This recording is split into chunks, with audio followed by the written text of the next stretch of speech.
have a seat. 1 Corinthians chapter 3. And this morning we are going to have a church talk.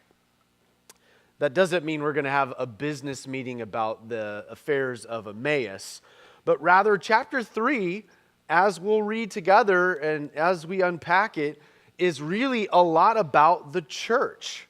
It's so much of Paul's theology, his ecclesiology, his understanding of the church. And I think we have to ask ourselves the question, what is your doctrine or theology of church? What is your, to use a seminary word, what is your ecclesiology? What's your understanding of this thing that we're doing right now, about this global thing, this historic thing called the church? Now, it is a little bit funny when even the word church comes up. Depending on where you're at, as far as like how you were raised, your involvement in the church, we all have a paradigm. Just throw out the word church and everybody's got their own paradigm. You came from a particular background as it concerns church. Maybe you're new to church. Maybe you grew up in an old school church. Maybe you grew up in a non-denominational church like I did. I kind of had a split level church experience. My parents split up when I was 5, and so my dad remarried a Pentecostal preacher's daughter, and my mother went to a non-denominational church. So I had it coming from both sides. I had denomination and I had non-denomination. And so all that to say, I mean, we've all got paradigm when the word church comes on the table. And depending on your paradigm, this discussion is going to affect the presupposition you come to a discussion like this. It's kind of like if I were to say, hey, this morning we're going to talk about music. And everybody's paradigm is just going to be like all over the map. Because some of y'all think some things are music that I don't think are music. We all agree that just a bunch of noise can't be fairly called music. But for some of you, when it comes to music, like when I say music, you're like Beethoven, Bach, Mozart. That's music. That's real, intelligent music. For some of you, like, no, music is something you can dance to. If you can't dance to it, it's not music. Others of you, like, Tony Pilata's like, music equals Bono, right? That's music, right? He is the embodiment of music. Some of you guys, music is country. Some of you, music is anything but country. And for some of us, music is an era. The 80s and 90s. Is there another era of music? I don't even know. I think music was invented in the 80s and 90s, and then everything after that's been kind of borrowing from those eras. That's my era, my childhood. The Police, Duran Duran, the Beastie Boys, Stone Temple Pilots, and all that. But when we talk about this rather larger discussion of the church, we need to look to Scripture. And Paul, when he talks about church, he's going to talk about church without using the word church, at least in chapter 3, which is interesting. And hopefully I'll point out, and we'll see in the text, how Paul uses 3 metaphors to describe what the local church is, what this thing called church is.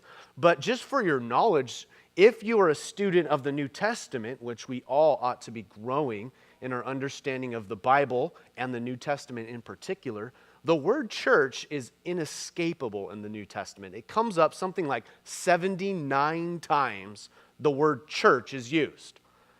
And 18 of those times is in 1 Corinthians, the book that we're studying. Church, church, church. So the word church is an important word for you to get a handle around and understand, sort of have a working knowledge of what the church is. And so as we talk about it frequently here, as you know, the Bible was not written in the English language. The Bible is written in Greek. And the Greek word for church is a word called Ekklesia. We've talked about that before. And this word Ekklesia is a word which simply means an assembly or called out ones. And in the ancient world, an ecclesia, a church, was simply any gathering of people for a unified cause. It was essentially if people were being called from their homes to gather in a central marketplace open square for some cause, that was a church. It's called out ones. It's people who leave the safety of their home to come together collectively under one banner, under one purpose. It would be our equivalent of a parade that you're a part of, or a political rally. Donald Trump comes to Raleigh or whatever, whoever your candidate is, or Hillary comes, locally, and you rally around that cause. You leave your home and you gather around a political party or a social justice cause. And so if you would, church by its very nature is just an assembly of called out ones who are coming together for one purpose and one cause. So church isn't necessarily a Christian or spiritual word. It's just a word that describes something. Now, when it comes, obviously, to the New Testament, we're talking about a Christian church. What is a Christian church? It's simply called out ones who have gathered together from their private little lives to come together under the cause and banner of Jesus Christ. I mean, that's what Christianity is. Christianity, the word Christian, only comes up twice in the New Testament, and it is the word belonging to the company of Christ. That's what a Christian is. We are people who belong to the company of Christ. So a Christ church, or the Christian church, is a group of called out ones who have gathered together and rallied together, assembled, if you would, for the purpose and cause of giving glory to the Lord Jesus Christ. And when we talk about the role, the specific role of the church in the world, there's a variety of things that I would say we as the church, because church isn't a place you go. I hope you know that. You don't go to church, you are the church. Now, the church assembles, the church comes together, the church rallies around, but we are the church. This is a gathering of the church. This isn't church right now. Church is when the people of God get together for the cause of Christ. And as such, the church in the world has three main purposes. Now, there's a variety of things from the New Testament that you could say, you as a part of the church, what is your job, what is your calling, what is your role? But simply put, the church's role in the world, your role, my role, our role collectively in the world is threefold. We're here to glorify the Lord through prayer, through praise, through living well, living rightly. We're here to glorify the Lord. We're here to edify one another through acts of hospitality and kindness and love and even confrontation and rebuke and spending time together and being generous to one another. So we're here to glorify the Lord, to edify one another in the Scriptures as we share life and love and serve one another. And we're here to testify to the world. We're here to go into the world with good deeds and good words and say, Jesus is Lord. There is a King sitting above all this who wants to redeem everything to himself. And so we are essentially, as the church, given three calls: glorify, edify, testify. Glorify the Lord, edify one another, and testify to the world that there is a new King sitting on the throne, one Jesus Christ. Amen? That's our message. That's our purpose specifically and wholeheartedly. Now, that said, in chapter 3, Paul is going to talk a lot about the church using some metaphors. So I want you to really pay attention now as we get into the reading of the text and see if you can find the metaphors that Paul uses. Instead of using the word church, he uses some other descriptors that we're going to look at this morning. So you ready? 1 Corinthians 3, look down at it. One of my favorite things to see in church is everybody's heads down. I mean, I know we put it on the screen, but I just like knowing you got your own thing going on with Jesus. Like, you got to have a private Bible. Like, something at home you can look at. So when I see the tops of your head, I'm like, we're doing a good job. Because you're looking at the Bible.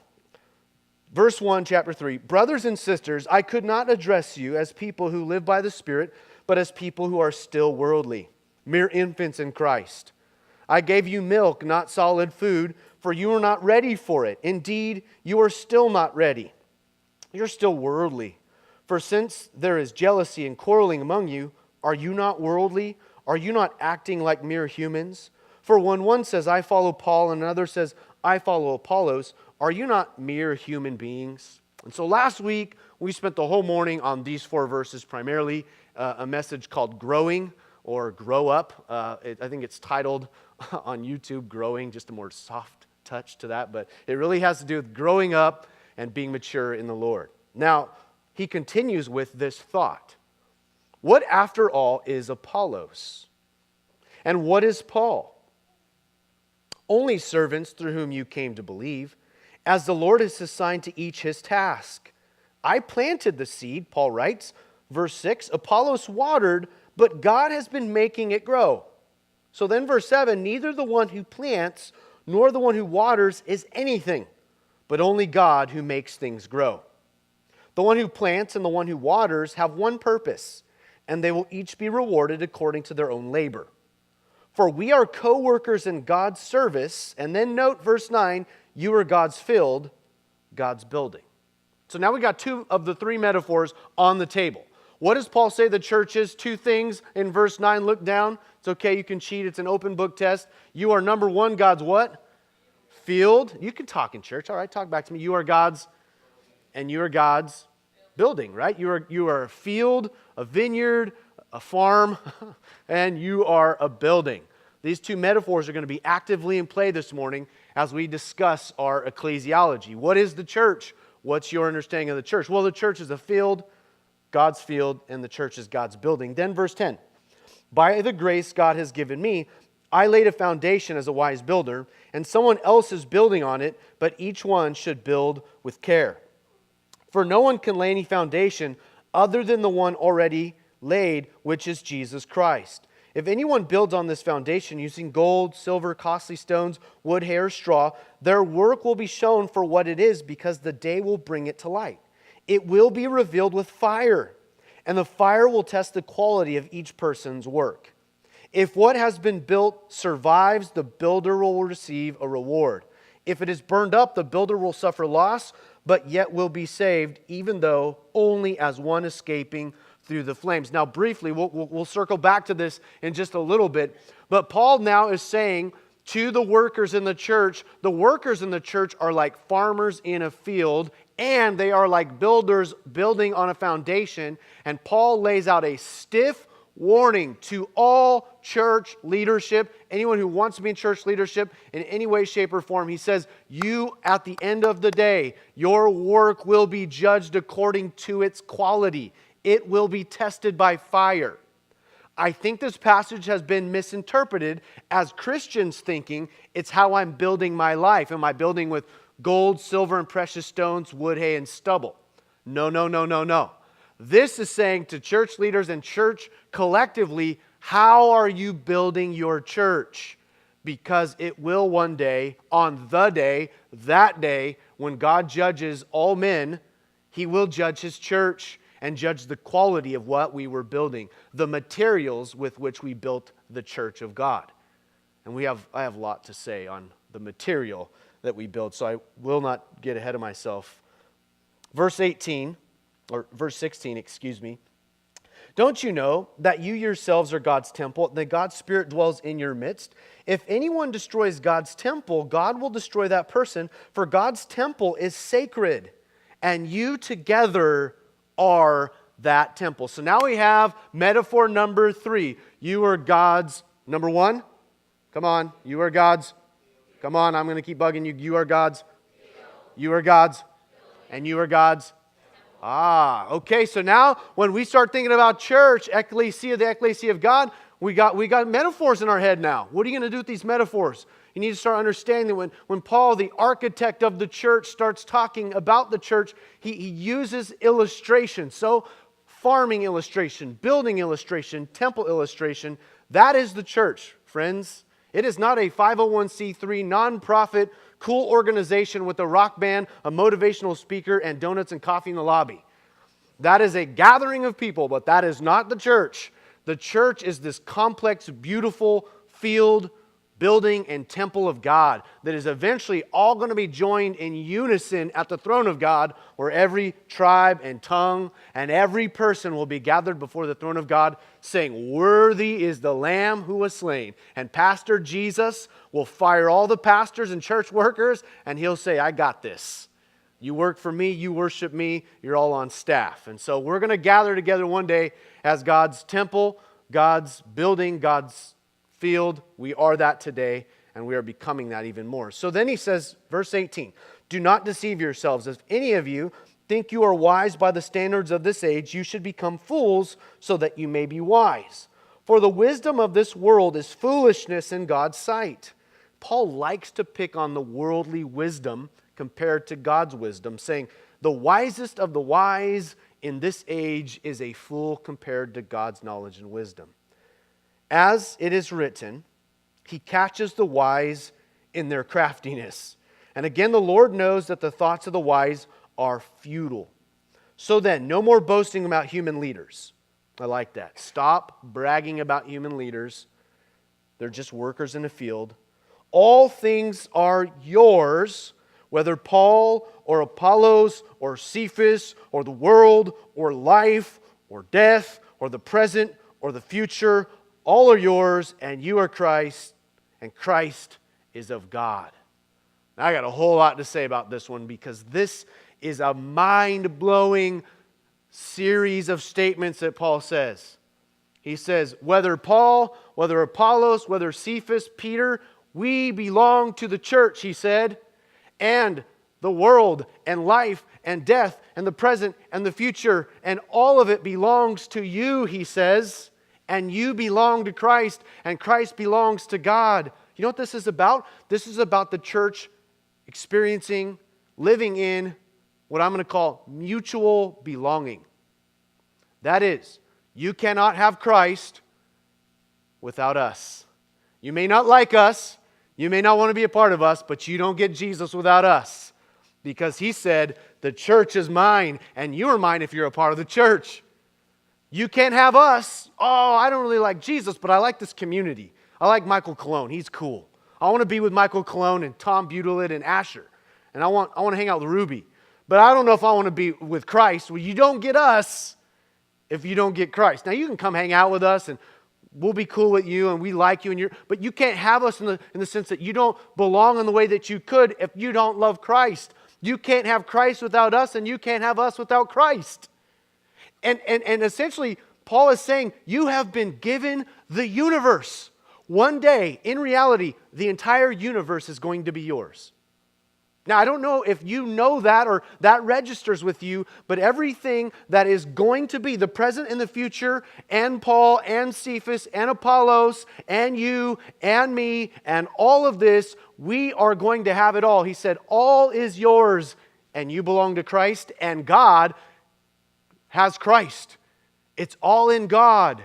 And so there's this mutual belonging that you don't exist outside of us, and Christ exists by taking us in, and all things are yours if you belong to us. That's kind of a big idea, and I got more to say on it, but just suffice it to say, this is the text we're going to be unpacking about the church. Super, super, super important stuff for us to be thinking about. Now from chapter 3, of course, we learn a lot about the church, but I want you to notice something about the man who is writing this. His name is Paul the Apostle. He was converted in Acts chapter 9 on the Damascus Road. He was a Pharisee of Pharisees, a teacher of the law. He was an exceptionally religious, devout man, born of the tribe of Benjamin, circumcised on the 8th day. He had a pedigree. He had memorized most of the Old Testament, the Torah, and the prophets. He was brilliant by historical records. He was taught at the feet of one named Gamaliel, who they called the beauty of the law. And historically, Gamaliel said, the only complaint I have about Paul is I could not give him enough material. He was so ravenous in his learning and his appetites. But he was also, at one point, a chief persecutor of the church. At the time, he was called Saul of Tarsus. He was a religious fanatic, a right-wing fundamentalist. He was an ISIS terrorist, if you would. He was the Osama bin Laden of the New Testament, so to speak, in the name of God, killing and imprisoning people, Christians. And on that Damascus road in Acts 9, God overcame him, knocked him to the ground, a light from heaven. He saw, or he heard a voice from heaven, Saul, Saul, why are you persecuting me? And he said, who are you, Lord? And he said, I'm Jesus Christ whom you are persecuting. And then Paul, or Saul at that time, said, what do you want me to do? He asked the two most important questions of any person. Who are you, Lord? And what do you want me to do? If you haven't asked those two questions, those are the two most important questions of existence. Who are you, Lord? And what do you want from me? When you can answer those two questions, you got life on the right track. You are headed on the right journey. Who is God and what does He want from me? So Paul is converted and he becomes the architect of the church, the chief architect of the church. He calls himself an architect of the church. Look down at verse 10. He says about himself, I laid a foundation as a wise builder. Now circle that word, underline that word. Look at that word builder. The Greek word for builder is the word architecton. Where do you think we get our word architect? Right here, architecton. It's not rocket science. So he's the architect of the church. And God uses Paul to design the church, to draw the blueprints up for the church. Therefore, to be taught by Paul, as we are right now, is to be taught by the original architect about how this thing called the church is supposed to look. I mean, we've got several people in our community here at Emmaus that are engineers. And if an engineer or an architect draws the plans for a machine or draws the plans for city planning or any kind of design that an engineer comes up with, designs a piece of equipment. I don't know exactly how this works because I'm no engineer. But whatever y'all engineers do, when the plans go out and the product is made, and then that product is distributed to the people who are going to make use of whatever product the engineer in his mind and his understanding comes up with. If that product has faults, the best thing the one who's using it can do to understand how to fix it is go back to the designer. Say, you designed this. How is this thing supposed to function? By God's grace, Paul said, I was given the privilege to be the wise master builder, the architecton of the church. So Paul is a very important human being to all of us. He is our pastor, capital P. He is our apostle. He is our teacher. He is our rabbi, Rabbi Paul. And when he teaches on the church, we all need to sit up straight and pay attention. But I know it's happening right now, I think. And some of you, not all of you, but some of you. If you could have the face mic on right now, you'd be like, seriously, Brian, please.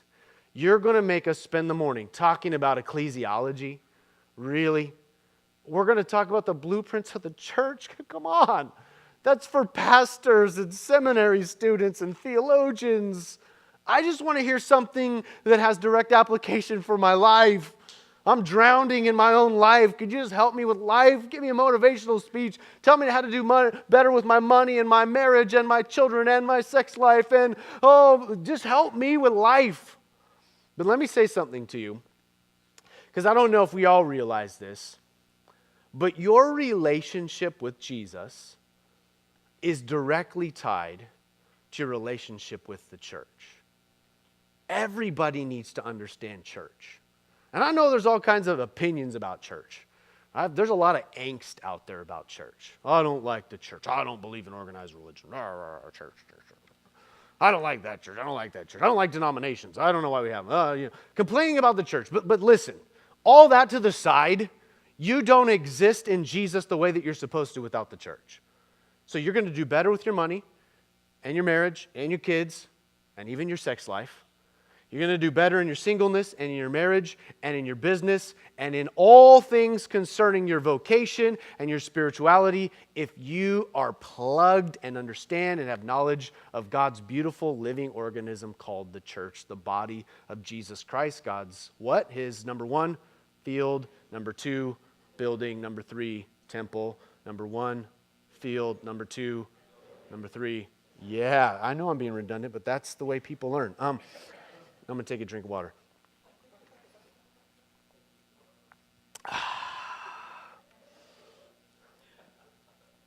What did you say, Cologne? Okay, so we're going to look at a few things this morning, and hopefully I will be brief. That was a long introduction, but here we are. Here's the staple for the morning of what I want you to walk away with.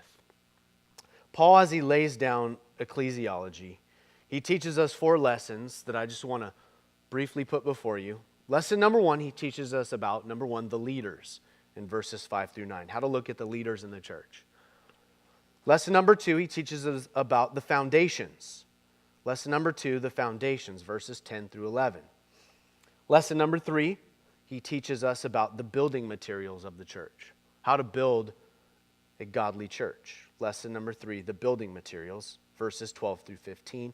And finally, lesson number 4, he teaches us about the purpose of the church, verses 16 and 17. And so hopefully that'll become clear as we take what I hope is a short journey through these 4 points.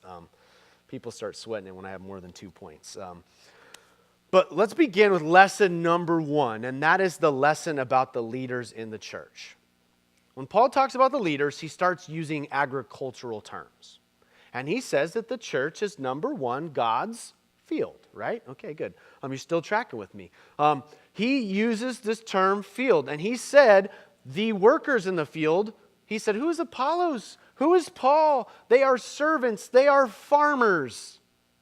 Now, I don't know about you, but I respect farmers, but they're not like being followed by the paparazzi. I'm not trying to get an autograph from a farmer.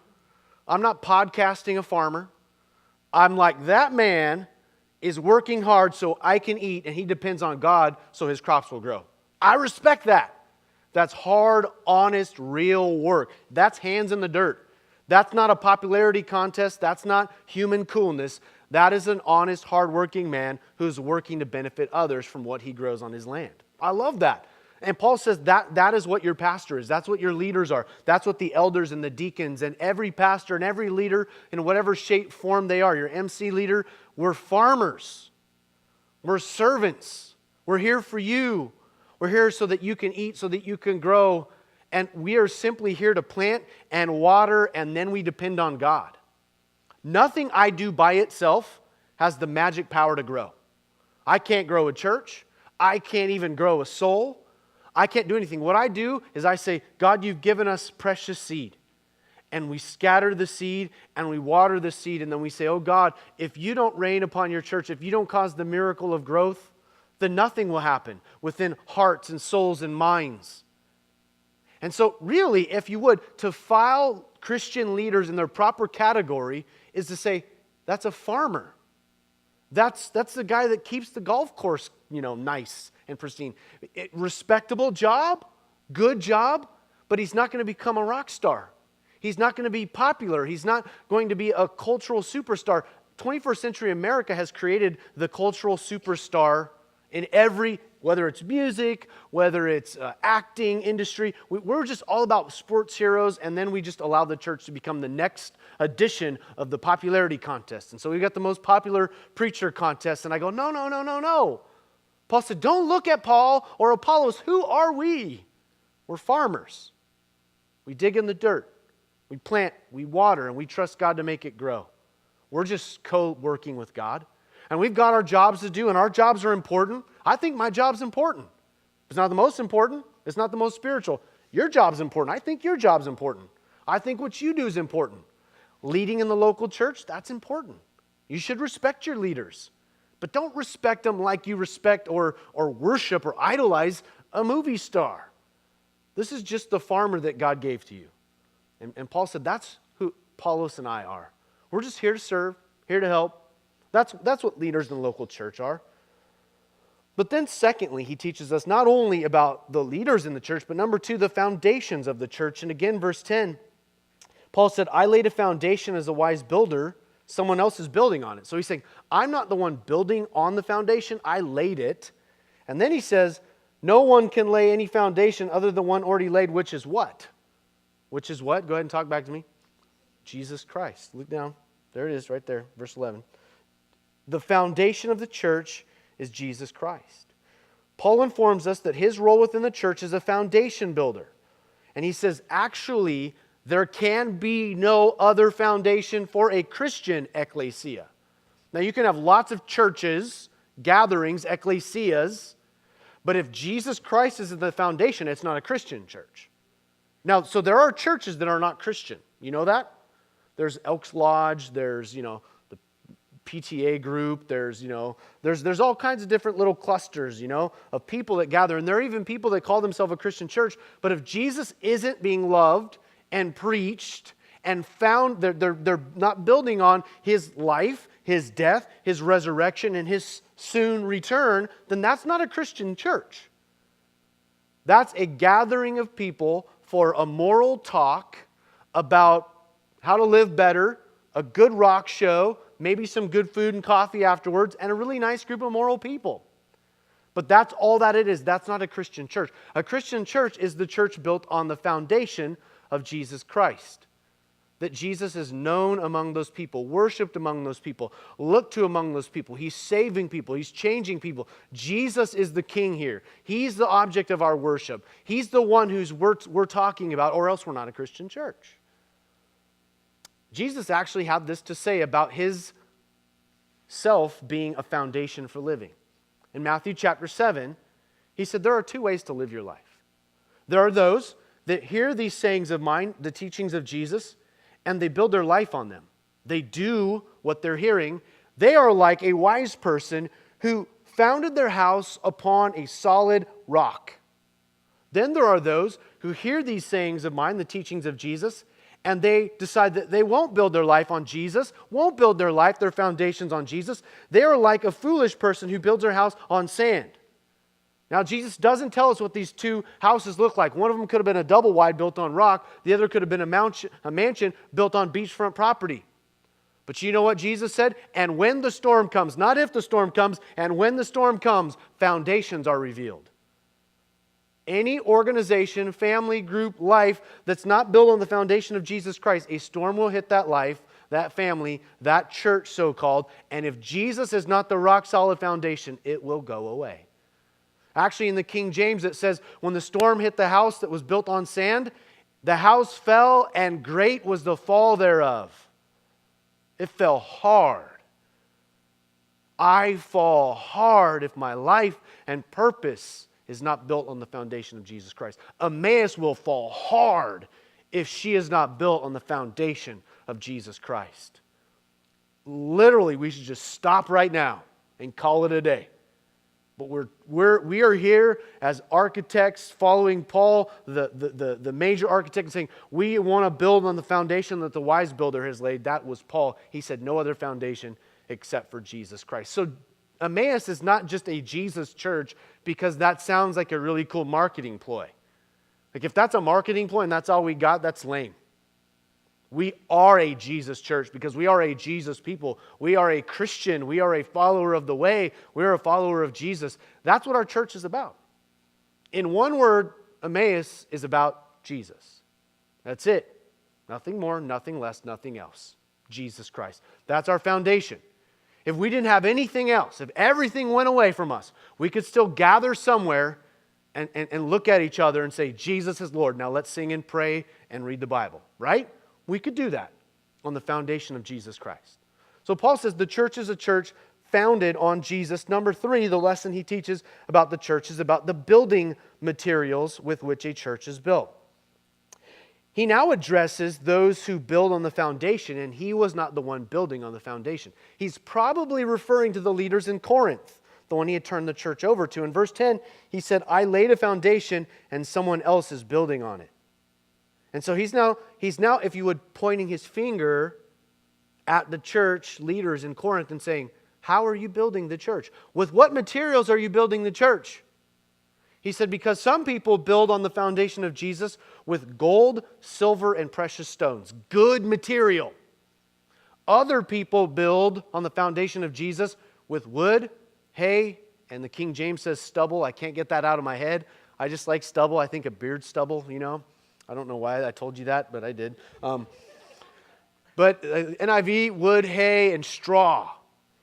Now, before we get too crazy and think wood, hay, and straw or stubble is just ridiculous, who'd ever build a house like that, or what's Paul even talking about? Remember, Paul is writing to a Greco-Roman audience. He's writing to a people who live in the Roman Empire. And in the Roman Empire, there was Paul could even have been viewing this at that point. There was a very vast difference between the haves and the have-nots in Rome.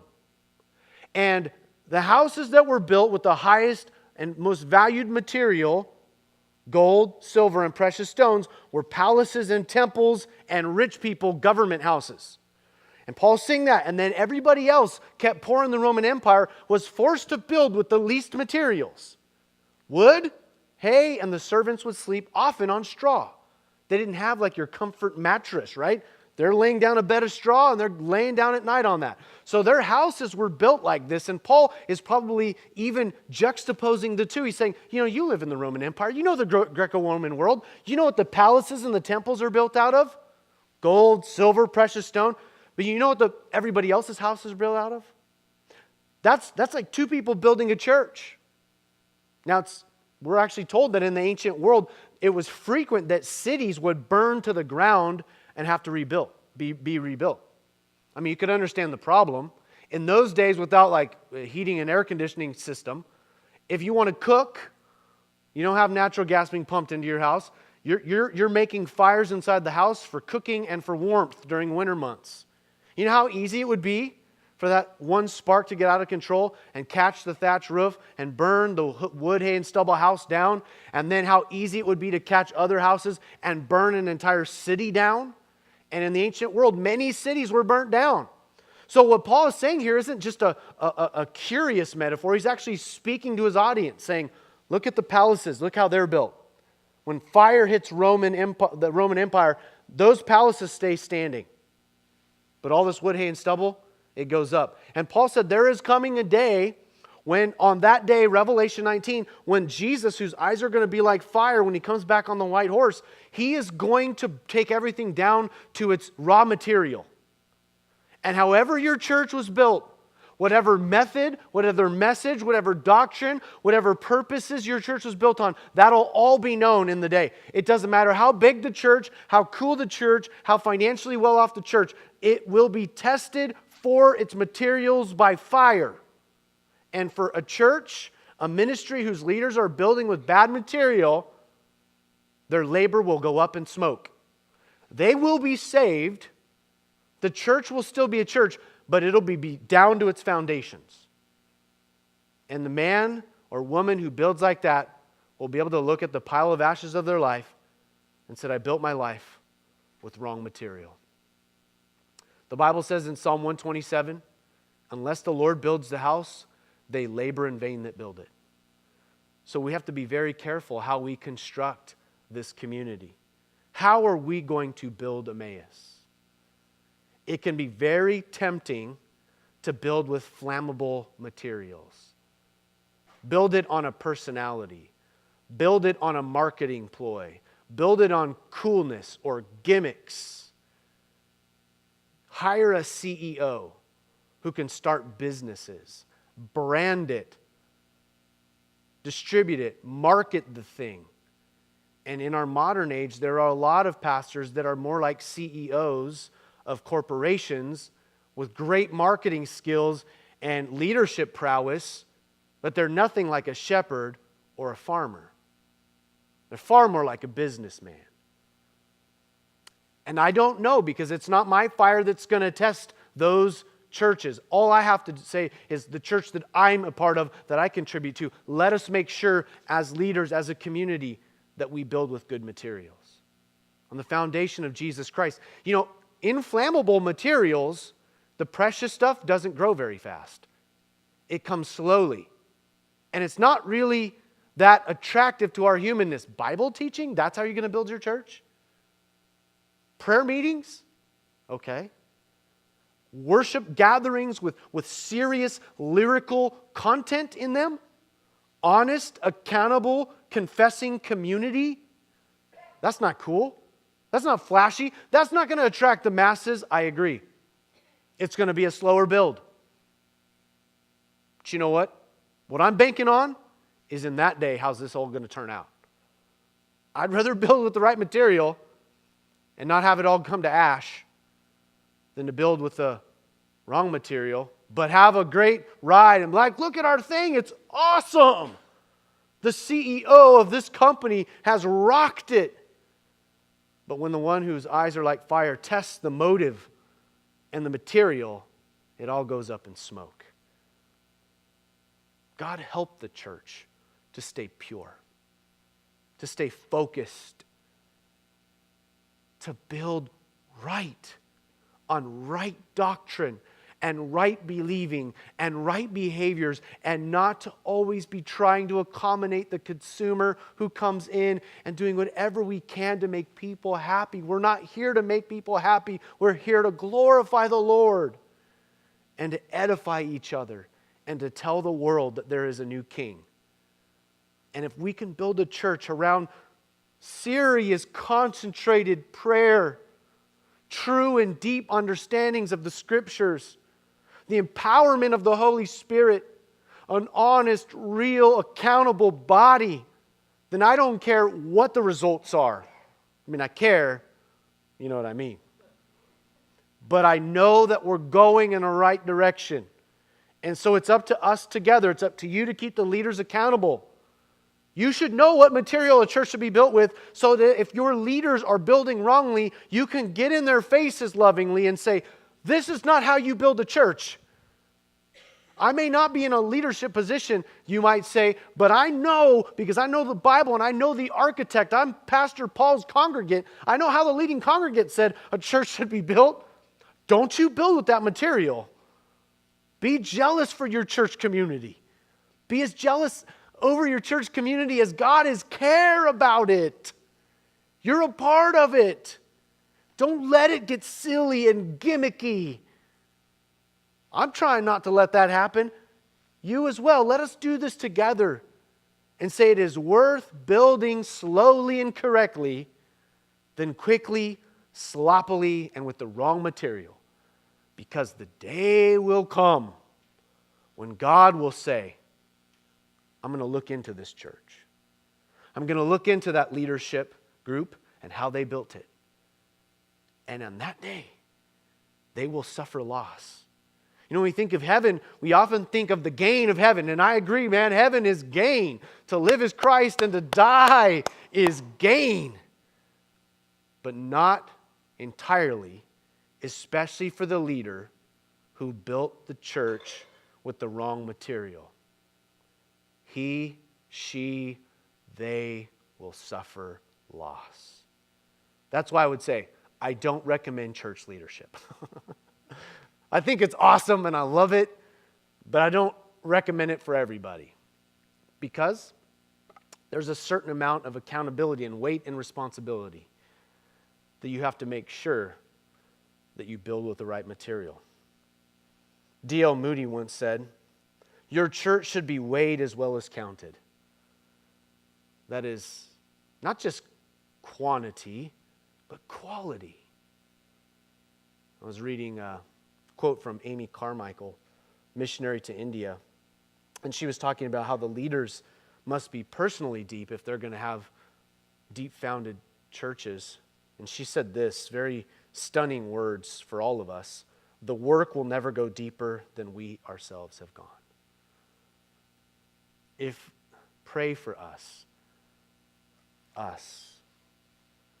Because if the men who lead Emmaus are shallow, are carnal, are hollow, if we don't love God, if we don't really pray, if we're not serious about the kingdom, we're not going to build something deep and lasting.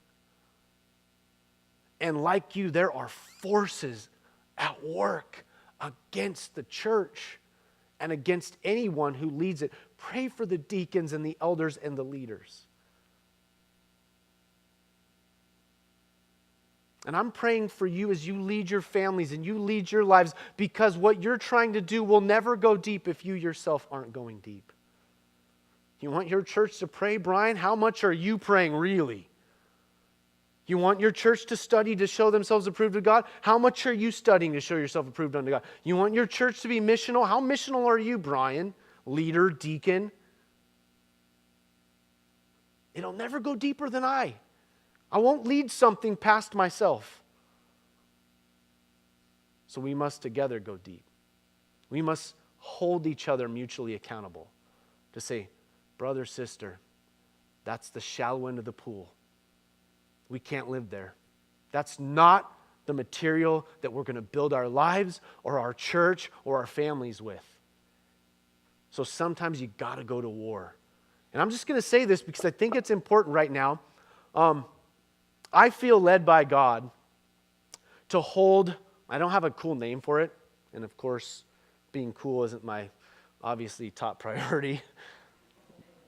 I feel called by God to host a meeting, and I'm just going to call it a tarrying meeting from the old school. Just a night, not a scheduled night, probably a Friday night, where anyone who wants to come, and there will be no time frame, no agenda, to just call on God. Spiritual gifts will be fully enacted as God sees fit. We will sing to God. We will pray to God. We will go on our knees before God and we'll ask for His mercy. We're going to ask Him to change us, purify us, show us His will, give us revelation, because we need that. more than we need anything else. We need to know the mind of God. And so just be aware, I'm going to be tagging some of you to say, I want you there. And then for all of you, you're invited. But I'm just saying, be forewarned. It's going to be a radical meeting. It may be quiet and contemplative. There may be weeping and gnashing of teeth. There may be heartfelt just confession. There may be new songs written, prophetic words spoken, revelation knowledge. But it's going to be a night of saying, oh God, here we are. We want to build our lives better. We don't want to let sin and carnality and foolishness and distraction and gimmicks get in the way of building something as valuable as God's church, God's temple, God's building, God's field. Amen? Rabbit trail. Finally, lesson number 4. We learn about the purpose of the church. This is where we're going to land. Verse 16. Paul says, don't you know that you yourselves are God's temple and that God's Spirit dwells in your midst? If anyone destroys God's temple, God will destroy that person. For God's temple is sacred. And you together are that temple. You know what's interesting? Paul's like telling us about the church, that there's a foundation laid in Jesus, that there are people building it, that he's the chief architect. And then it's like the grand unveiling. Like we don't know what he's been building. And then he pulls sort of like the cover off of it, like the ultimate homemaker over, and you see the house, the trucks get pulled out of the way, and he's been building a temple. That's what this is. This is God's temple. But he doesn't say you as an individual in your rugged individuality in this text are God's temple, but we together are God's temple. And here's, for me, the jugular vein of this whole thing about church. We have to look at this because I think it's so important. It's this communal relationship, that your relationship with God is directly related to the church. So look back where we ended in our reading, back to verse 21. No more boasting about human leaders. All things are yours.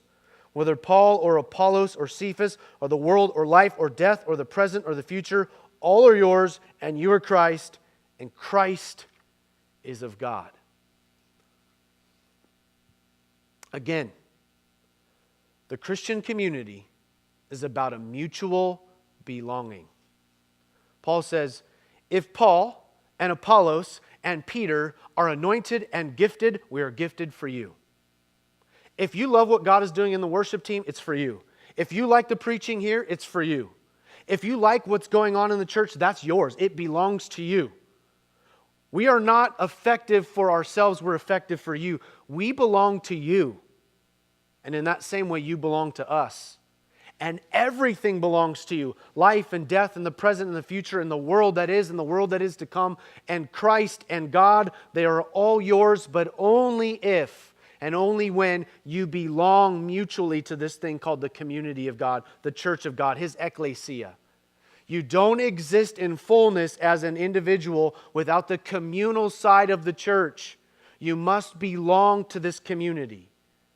And here's my heavy burden and heart for the Emmaus community. For some of you, you're doing so well being a temple and mutually belonging to one another and having a shared life. But there are people that I have on my heart and in my mind. I'm not just talking vaguely. I know they are not sharing their life with us.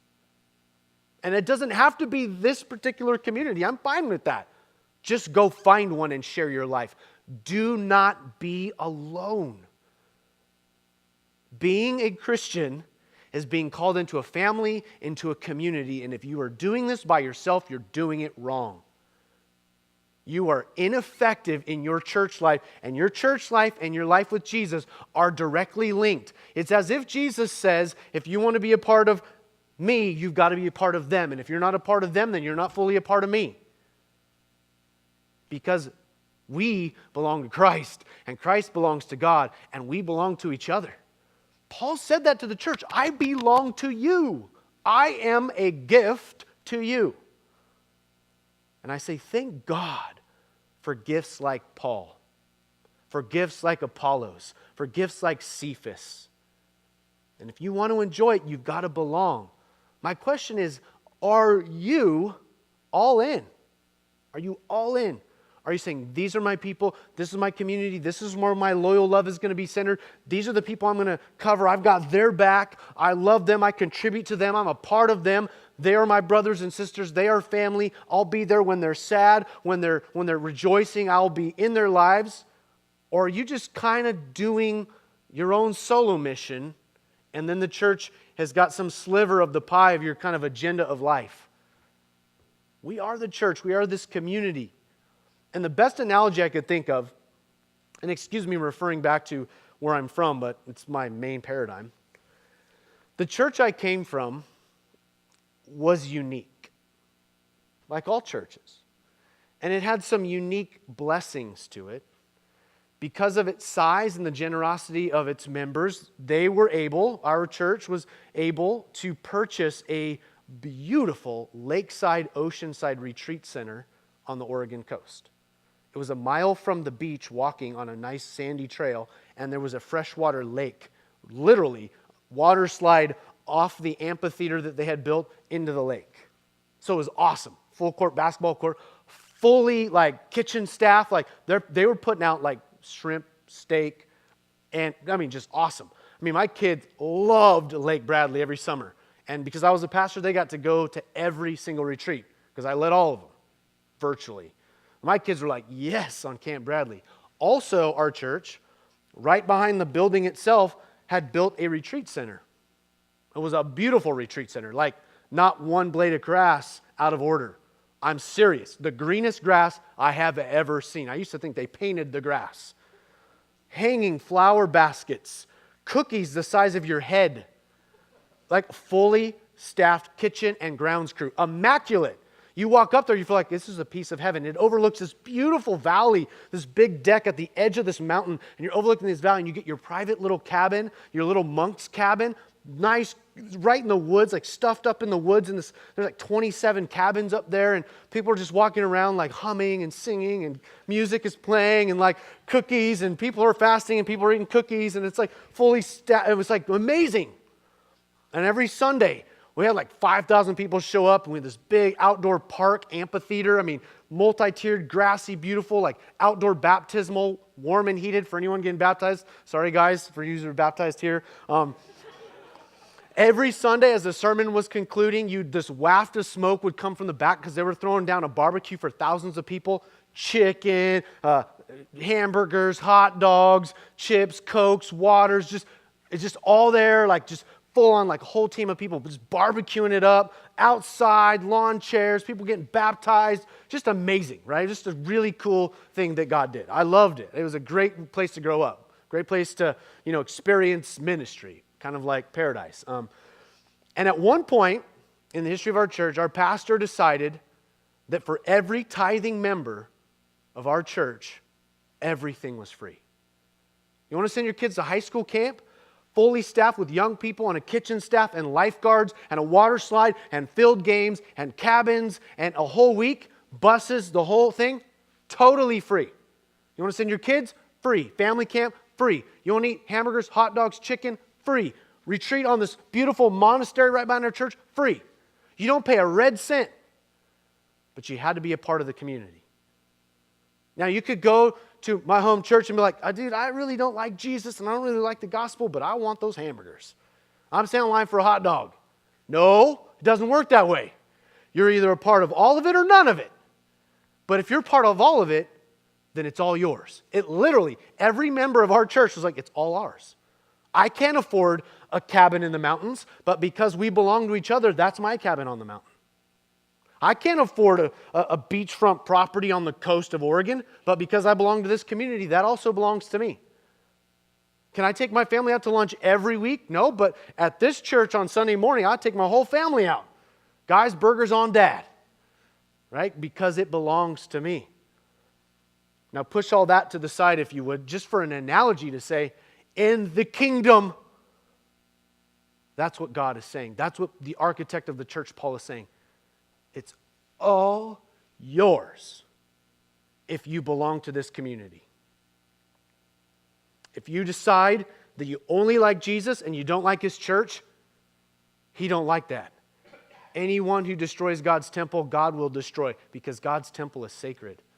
Be careful how you view church. God views it very differently than human beings. He said, oh, you want to talk like that about my bride? That's my wife we're talking about here. And therefore, I say to you and to us, I'm all in. I'm all in for you and for me and for my family and for Jesus. Be all in. Because you think you can get a slice of it without the whole of it, but you can't.